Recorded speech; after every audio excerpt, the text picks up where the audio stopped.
in our country, the professors write very generic recommendation letters. So whenever you're approaching for recommendation letters, you can politely ask, sir, if you want, or ma'am, if you want, I can write a draft for you. Okay?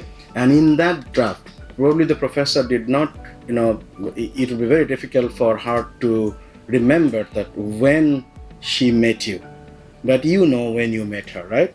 So you can say that, I took that class, Anthropology 101, with you in fall 2021, something like that. That's the first time I met. So it has to be very specific and there should be a personal touch in recommendation letters. You want to pursue your program in that particular institution and why you want to work with that particular professor and what you plan to do with the knowledge and skills that you'll be acquiring in that particular program. So for even SOP, do not copy and paste. So there'll be copy like 70 or 80% text will remain the same, but tailor your SOP to specific institutions. So SOP will be the single most important document in that application pack.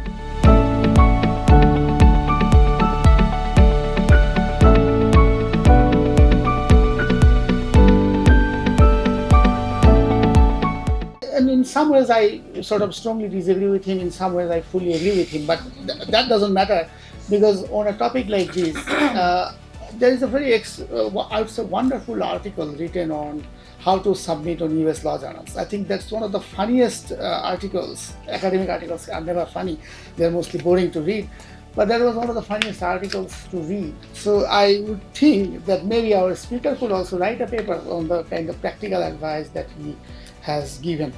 Some would work for some of us, some would not work for some of us. That's all right, that happens all the time.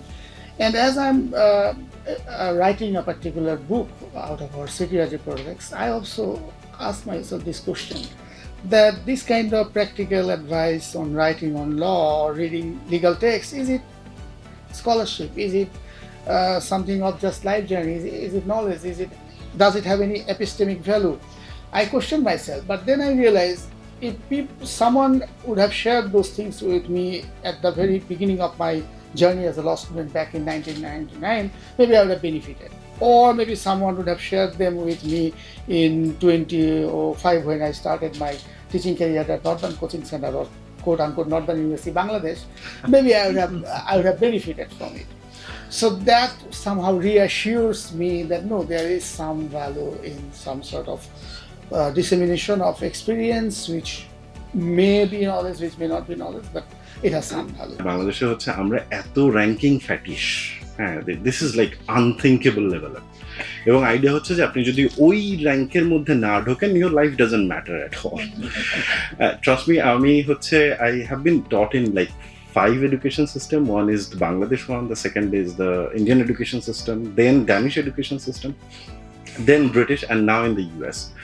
One thing I have seen in like at least the Danish, British, and the American system is that they value on the individual credentials and credit over institutional pride. It doesn't mean institutional pride matter kore na, definitely kore, but that is very luck.